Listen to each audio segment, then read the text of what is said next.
ನಮಸ್ತೆ ಮಾದೇಶಗೌಡ್ರೆ, ನೀವು ಅಷ್ಟೂ ಶ್ರದ್ಧೆಯಿಂದ ನಮ್ಮನ್ನು ನಂಬಿ ಈ ಪರಮಹಂಸ ಮಂದಿರದಲ್ಲಿ ದೇವಿಯನ್ನು ಪೂಜೆ ಮಾಡಿಸಿಕೊಂಡಿದ್ದೀರಿ, ಹೋಮವನ್ನು ಮಾಡಿಸಿಕೊಂಡಿದ್ದೀರಿ. ನಿಮಗೆ ಈ ಮಂದಿರದ ಒಂದು ಕಲ್ಪನೆಯನ್ನು ಕೊಡಬೇಕು ಅಂತ ಈ ಒಂದು ಮಾತುಗಳನ್ನು ಆಡ್ತಾ ಇದ್ದೇನೆ.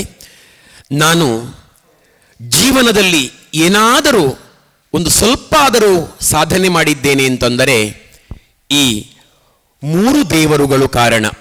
ಮಧ್ಯದಲ್ಲಿ ಇರುವಂತಹ ಶ್ರೀರಾಮಕೃಷ್ಣ ಪರಮಹಂಸರು ಈ ದೇಶ ಕಂಡ ಅತಿ ದೊಡ್ಡ ಮಹಾತ್ಮ.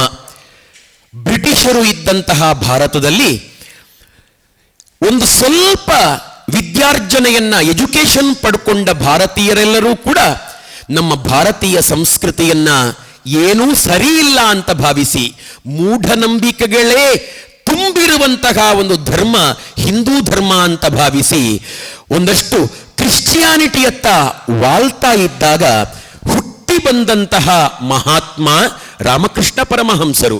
ಅವರು ಜೀವಮಾನದಲ್ಲಿ ಒಂದೇ ಒಂದು ಭಾಷಣವನ್ನೂ ಮಾಡಲಿಲ್ಲ. ಆದರೆ ಒಬ್ಬ ಅತ್ಯುತ್ತಮ ಭಾಷಣಕಾರನನ್ನ ತಯಾರು ಮಾಡಿ, ಶಿಷ್ಯನನ್ನ ಸ್ವಾಮಿ ವಿವೇಕಾನಂದರನ್ನ ತಯಾರು ಮಾಡಿ ಆಶೀರ್ವದಿಸಿ ಅಮೆರಿಕಾದ ಚಿಕಾಗೋ ನಗರದ ವಿಶ್ವ ಧರ್ಮ ಸಮ್ಮೇಳನದಲ್ಲಿ ಜಗತ್ತಿನ 8 ದಿಕ್ಕುಗಳಿಗೆ ನಮ್ಮ ಸನಾತನ ಧರ್ಮ ಅಂತಂದರೆ ಇದರ ಹಿರಿಮೆ ಗರಿಮೆಗಳೇನು ಅಂತ ಹೇಳುವುದನ್ನ ಸಾರಿ ಹೇಳಿ ಇಡೀ ಜಗತ್ತನ್ನೇ ಭಾರತದತ್ತ ತಿರುಗಿ ನೋಡುವಂತೆ ಮಾಡುವುದಕ್ಕೆ ಕಾರಣರಾದಂತಹ ಸ್ವಾಮಿ ವಿವೇಕಾನಂದರನ್ನ ತಯಾರು ಮಾಡಿದ ಮಹಾತ್ಮ ರಾಮಕೃಷ್ಣ ಪರಮಹಂಸರು. ಅದೇ ರೀತಿಯಲ್ಲಿ ಅವರ ಎಡಬದಿಗೆ ಇರುವಂತಹ ಅಮ್ಮನವರು ಅವರ ಧರ್ಮಪತ್ನಿಯಾಗಿ ಆಧ್ಯಾತ್ಮಿಕ ಜಗತ್ತಿನಲ್ಲಿ ಅವರ ದಾಂಪತ್ಯ ನಮ್ಮಂತ ಗೃಹಸ್ಥರಿಗೆ ಆದರ್ಶ ಅಲ್ಲ ಅಂತ ಸ್ವಾಮಿ ಪುರುಷೋತ್ತಮಾನಂದಜಿ ಎನ್ನುವ ಅವರ ಭಕ್ತರೇ ಹೇಳುತ್ತಾರೆ. ಯಾಕೆ ಅಂತಂದ್ರೆ ಅವರಿಗೆ ಯಾವ ದೈಹಿಕ ಸಂಬಂಧ ಇರಲಿಲ್ಲ, ಆತ್ಮ ಸಂಬಂಧ ಮಾತ್ರ ಇದ್ದದ್ದು. ಆಧ್ಯಾತ್ಮಿಕ ಬದುಕಿಗೆ ಸಹಾಯ ಮಾಡುತ್ತಾ ಆ ಅಮ್ಮನವರು ತಾನೂ ತಪಸ್ವಿಯಾಗಿ ಬದುಕಿದವರು. ಅವರನ್ನ ನಾವು ದೇವಿ ಅಂತ ಪೂಜೆ ಮಾಡುತ್ತೇವೆ. ಅದೇ ರೀತಿಯಲ್ಲಿ ಸ್ವಾಮಿ ವಿವೇಕಾನಂದರು, ನಾನು ಅವರನ್ನ ಈಗ ತಾನೇ ವಿವರಣೆ ಮಾಡಿದೆ, ಅವರ ಶಿಷ್ಯರು ಆ 3 ದೇವರನ್ನ ನಾವು ದಿವ್ಯ ತ್ರಯರು ಅಂತ ಆರಾಧನೆ ಮಾಡುತ್ತೇವೆ. ಅವರ ಕೊಡುವ ಮಾರ್ಗದರ್ಶನವನ್ನ ನಂಬಿ ನಾವು ಇಷ್ಟು ಪೂಜೆಯನ್ನ ಮಾಡುವಂಥದ್ದು. ಏನಾದರೂ ಸ್ವಲ್ಪ ಧಾರ್ಮಿಕತೆ ಅಂತ ಹೇಳುವಂಥದ್ದು ನಮ್ಮಲ್ಲಿ ಬಂದಿರುವಂಥದ್ದು. ಅವರು ನಮಗೆ ದೇವರು. ಅವರ ಮುಂದೆ ನಡೆದಂಥ ಹೋಮ. ನಿಮಗೆ ಈ ಒಂದು ಬಿಳಿ ಜಾಗ ಇದೆ, ಇಲ್ಲೊಂದು ಒಂದು ಬೇರೆ ಕೆಟಗರಿ ಇದು. ಇಲ್ಲಿ ಗರ್ಭಗುಡಿಯ ಹಾಗೆ, ಇಲ್ಲಿ ಯಾರು ಈ ಮನೆಯಲ್ಲಿ ಸ್ನಾನ ಮಾಡದೆ ಪ್ರವೇಶ ಆಗುವುದಕ್ಕಿಲ್ಲ. ಈಗ ನಾನು ನಿಂತುಕೊಂಡಿರುವಂತಹ ಜಾಗ ಜಾತಿ ಭೇದ ಇಲ್ಲ, ದೇವಾಲಯದ ಒಳಗಡೆ ಯಾರೆಲ್ಲ ಬರಬಹುದು ಅವರೆಲ್ಲರೂ ಸ್ನಾನ ಮಾಡಿ ಶುಚಿರ್ಭೂತರಾಗಿ ಬರಬಹುದಾಗಿದೆ. ಇನ್ನೊಂದು ಜಾಗ ಇದಕ್ಕಿಂತ ಕೆಳಗಿನ ಒಂದು ಕೆಟಗರಿ ಇದೆ, ಇಲ್ಲಿ ಸ್ನಾನ ಮಾಡದೆಯೂ ಕೂಡ ಬರಬಹುದಾಗಿದೆ. ಈ ತರ ಇದೆ. ಇಲ್ಲಿಂದ ಹಿಂದಗಡೆ 103 ಜನ ಕೂತ್ಕೊಳ್ತಾರೆ. ಒಬ್ಬರ ದೇಹಕ್ಕೆ ಇನ್ನೊಬ್ಬರ ದೇಹ ಟಚ್ ಆಗದ ಹಾಗೆ ಕೂತ್ಕೊಳ್ತಾರೆ. ತಿಂಗಳು ಸ್ವಾಮೀಜಿಯವರು ಯಾರಾದರೂ ಬಂದು ಆಧ್ಯಾತ್ಮಿಕವಾದ ಪ್ರವಚನವನ್ನ ಕೊಡ್ತಾರೆ. ಆ ಜಾಗದಲ್ಲಿ ಪ್ರವಚನವನ್ನ ಕೊಡ್ತಾರೆ.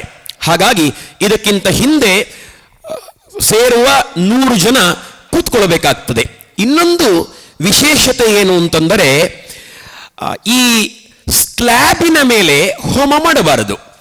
ನಮ್ಮ ಮನೆಯ ಮೇಲಂತಸ್ತು ಇದು. ನಮ್ಮಲ್ಲಿ ಸ್ವಾಮಿ ಪುರುಷೋತ್ತಮಾನಂದಜಿ ಅಂತ ರಾಮಕೃಷ್ಣ ಮಠ ಕಂಡ ಶ್ರೇಷ್ಠ ಸಂತ ಇದ್ರು.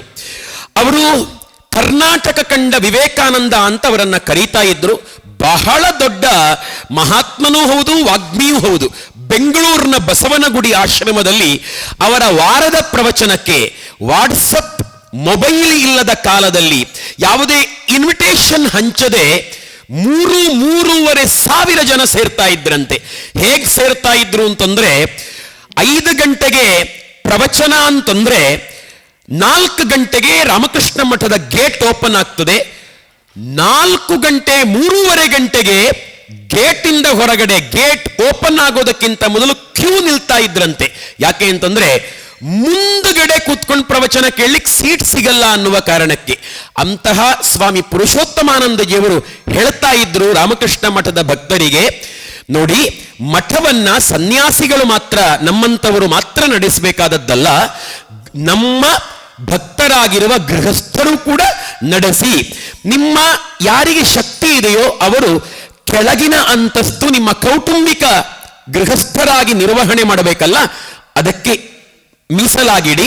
ಮೇಲಿನ ಅಂತಸ್ತನ್ನ ಹೀಗೆ ಒಂದು ಮಂದಿರ ಕಟ್ಟಿ ದೇವರನ್ನ ಪ್ರತಿಷ್ಠಾಪಿಸಿ ಅಲ್ಲಿ ಸತ್ಸಂಗ ಕಾರ್ಯಕ್ರಮಗಳನ್ನ, ಭಜನೆಯನ್ನ, ಧ್ಯಾನವನ್ನ, ಆಧ್ಯಾತ್ಮಿಕ ಚಟುವಟಿಕೆಗಳನ್ನ ನಡೆಸಿ ಅಂತ ಹೇಳ್ತಾ ಇದ್ರಂತೆ. ಮನೆಯೇ ಮಂದಿರ ಅನ್ನುವ ಕಾನ್ಸೆಪ್ಟ್ ಅಂತ ಸುಮ್ಮನೆ ತಮಾಷೆಯಾಗಿ ಅವರು ಹೇಳ್ತಾ ಇದ್ರಂತೆ. ಹಾಗೆ ಬೆಂಗಳೂರಿನಲ್ಲಿ ಒಂದು 10-15 ಜನ ಈ ತರ ಮನೆ ಕಟ್ಟಿದ್ದಾರೆ. ಹಾಗೆ ನಾನು ಕೂಡ ಅವರ ಪ್ರೇರಣೆಯನ್ನ ಪಡೆದುಕೊಂಡು ಇಲ್ಲೊಂದು ಮನೆ, ಕೆಳ ಅಂತಸ್ತು ಮನೆ, ಮೇಲಂತಸ್ತು ಮಂದಿರ.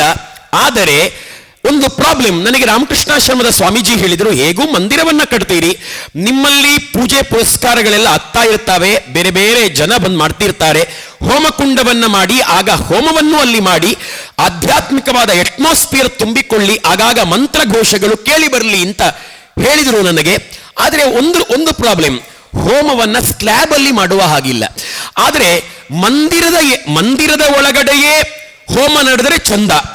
ಗ್ರೌಂಡಿಗೆ ಟಚ್ ಆಗಿರಬೇಕು, ಭೂಮಿಗೆ ಟಚ್ ಆಗಿರಬೇಕು ಹೋಮಕುಂಡ ಅಂತಂದ್ರೆ ಕೆಳಗಡೆ ಮಾಡಬೇಕಾಗ್ತದೆ ಹೋಮವನ್ನ.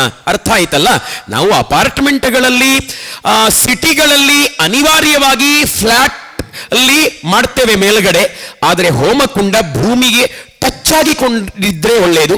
ನಮ್ಮ ಮನೆಯ ಇಂಜಿನಿಯರ್ಗೆ ನಾನು ಇದ ಟಾಸ್ಕ್ ಕೊಟ್ಟೆ, ಹೀಗಿರಬೇಕು, ಮಂದಿರದ ಒಳಗಡೆಯೇ ಇರಬೇಕು ಹೋಮಕುಂಡ. ಆದರೆ ಇದೊಂದು ಪ್ರಾಬ್ಲಮ್ ಇದೆ, ಅಶಾಸ್ತ್ರೀಯ ಆಗಬಾರದು, ಶಾಸ್ತ್ರ ಪ್ರಕಾರವೇ ಭೂಮಿಗೆ ಟಚ್ ಆಗಿರಬೇಕು, ಏನು ಮಾಡುವ ಅಂತ. ಹಾಗಾಗಿ ಇದು ಸ್ಲ್ಯಾಬ್ ಅಲ್ಲ, ಮನೆಯ ಮೇಲಂತಸ್ತು ಹೌದು, ಆದರೆ ಸ್ಲ್ಯಾಬ್ ಅಲ್ಲ. ಸುಮ್ಮನೆ ನಿಮ್ಮ ಮಾಹಿತಿಗಾಗಿ ನೋಡಿ, ಈ ಕಡೆ ನೀವು ಬಂದ್ರೆ ಇಲ್ಲಿ ನೆಲ ಕಾಣ್ತಾ ಇದೆ. ಒಮ್ಮೆ ಅಲ್ಲಿ ಆ ನೆಲವನ್ನು ತೋರಿಸ್ಲಿಕ್ಕಾಗ್ತದೆ? ಝೂಮ್ ಮಾಡಿದರೆ ಕಾಣುತ್ತದೆ ನೋಡಿ, ಅದು ನೆಲ. ಇದು ಅದಾಗಿಯೇ ಇದ್ದಂತಹ ನೆಲ, ನಾವು ಹಾಕಿದ ಮಣ್ಣಲ್ಲ. ಆ ನೆಲ ಇಲ್ಲಿಯಾಗಿ ಕಂಟಿನ್ಯೂ ಆಗಿದೆ ಈ ಮಂದಿರದ ಮೂಲಕ. ಹಾಗಾಗಿ ಇಲ್ಲಿ ಭೂಮಿಗೆ ಟಚ್ ಆಗಿಕೊಂಡೇ ಹೋಮಕುಂಡ ಉಂಟು. ಈ ರೀತಿ ನಾವೊಂದು ಪರಮಹಂಸ ಮಂದಿರವನ್ನ ಕಟ್ಕೊಂಡಿದ್ದೇವೆ. ನೀವಿವತ್ತು ಭಕ್ತಿಯಿಂದ ಪೂಜೆ ಮಾಡಿಸಿಕೊಂಡಿದ್ದೀರಿ ಮಾದೇಶಗೌಡ್ರೆ. ನಿಮಗೆ ಮತ್ತೊಮ್ಮೆ ಒಳ್ಳೆಯದಾಗಲಿ ಅಂತ ಹೇಳಿ ಪ್ರಾರ್ಥನೆ ಮಾಡಿ ಈ 2 ಮಾತುಗಳನ್ನು ಮುಗಿಸ್ತಾ ಇದ್ದೇನೆ. ಮತ್ತೆ ಸಿಗುವ. ರಾಮ್ ರಾಮ್, ಧನ್ಯವಾದ.